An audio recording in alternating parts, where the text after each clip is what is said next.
11 सितंबर 2001 को अमेरिका पर सबसे बड़ा टेरर अटैक हुआ था। तब रूस के राष्ट्रपति व्लादिमीर पुतिन ने अमेरिका को रूस का एयर स्पेस इस्तेमाल करने की इजाजत दी थी और अल-कायदा के आतंकियों को खोजने के लिए सर्च ऑपरेशन भी ज्वाइन किया था। इससे यह पता चलता है कि पुतिन शुरुआती दिनों से ही बहुत मैच्योर लीडर रहे हैं। जॉर्ज बुश, ओबामा, ट्रंप और अब बाइडेन। अमेरिका में राष्ट्रपति बदलते गए लेकिन रूस का पावर सेंटर नहीं बदला। वक्त बीतने के साथ पुतिन की ताकत और कद दोनों बढ़ते गए। आज हालात यह हैं कि अमेरिका लाख धमकी देकर भी पुतिन को अपने स्टैंड से डिगा नहीं पा रहा है। देखिए टेलीसीरीज का यह एपिसोड, बिसात fury on force.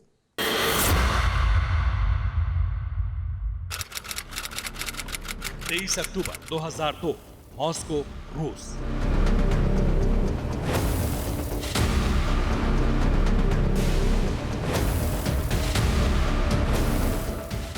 House of culture building में भारी भीड़ जमा थी। नॉर्ड ओस्ट नाम के नाटक को देखने के लिए मॉस्को के बाहर से भी लोग आए थे। नाटक शुरू होता उससे पहले एक अनहोनी हो गई। एक बस में 40 से 50 हथियारबंद लोग आए और धड़धड़ाते हुए थिएटर में घुस गए। ये सभी चिचन्या के आतंकवादी थे। इनमें महिलाएं भी थीं। इन आतंकियों ने थिएटर को अपने कब्जे में ले लिया। 850 से ज्यादा लोग बंधक बना लिए गए।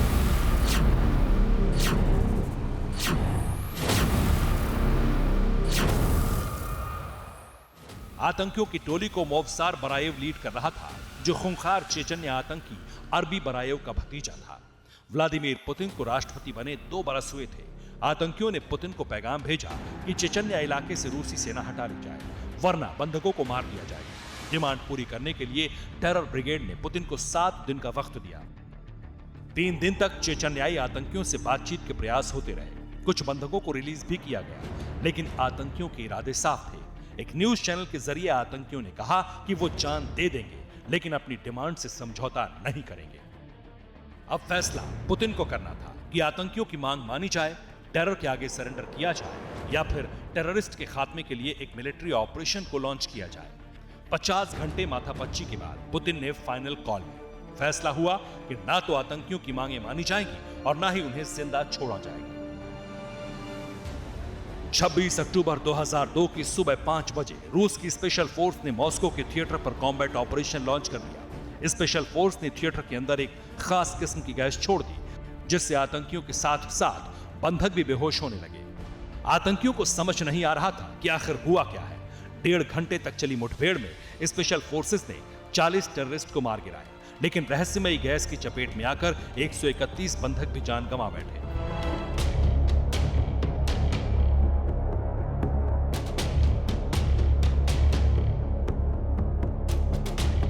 कई लोगों ने दावा किया कि रूस ने रासायनिक हथियार का इस्तेमाल किया है और 131 बंधकों की मौत की वजह पुतिन है, लेकिन पुतिन ने इन आरोपों की परवाह नहीं की। इस ऑपरेशन के बाद एक चीज तो साफ हो गई, पुतिन जो ठान लेते हैं वो करके ही दम लेते हैं, फिर चाहे कीमत कुछ भी हो। 2 साल बाद राष्ट्रपति चुनाव हुए। 71% वोट पाकर पुतिन 14 मार्च 2004 को दूसरी बार रूस के राष्ट्रपति बने।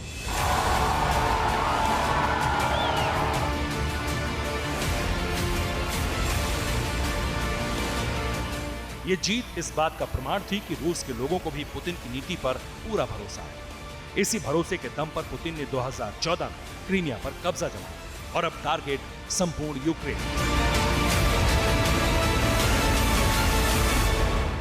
पुतिन और बाइडेन के बीच बातचीत फेल हो चुकी है।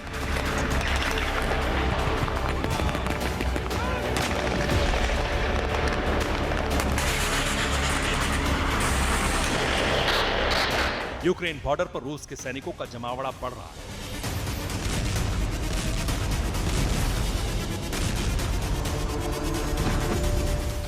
कई देशों ने अपने नागरिकों को यूक्रेन छोड़ने की एडवाइजरी जारी कर दी।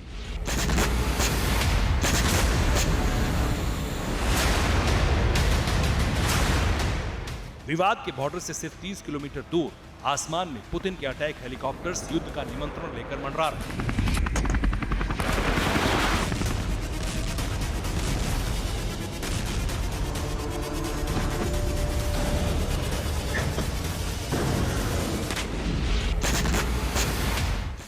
सारे सिग्नल यही बताते हैं कि पुतिन ने यूक्रेन पर हमला करने का मन बना लिया।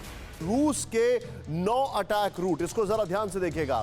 पहला ठिकाना दक्षिण बेलारूस का इलाका, रूस की 10 BTGS तैनात है। दूसरा ठिकाना यूक्रेन से सटा जो बॉर्डर है, रूस की 7 BTGS वहां पर तैयार है।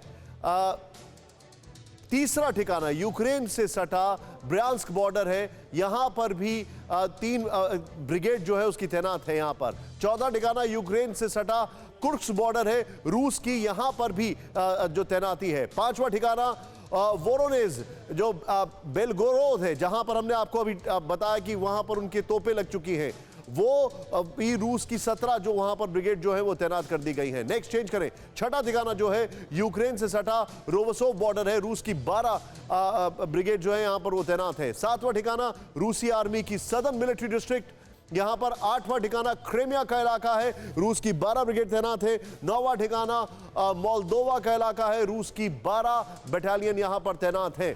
13 फरवरी की ये तस्वीर देखिए। पूर्वी यूक्रेन के शहर डोनेत्स्क में बोरिया बिस्तर समेट के भागते ये लोग organisation for security and cooperation in Europe के कर्मचारी हैं। इनका इमरजेंसी पलायन संकेत है कि यूरोप में कभी भी कुछ भी हो सकता है। रूस की नेवी ने बाल्टिक सागर और ब्लैक सी में अपनी नॉर्दर्न फ्लीट को हाइपर एक्टिव किया है। पुतिन ने अपनी नौसेना को एक साथ कई वॉर ड्रिल में झोंक दिया। 140 वॉरशिप, 60 एयरक्राफ्ट और 10,000 सैनिक यूक्रेन के करीब गश्त कर रहे हैं। इन्हें इंतजार है तो सिर्फ एक ऑर्डर, वो ऑर्डर जो क्रेमलिन से कभी भी आ सकता है।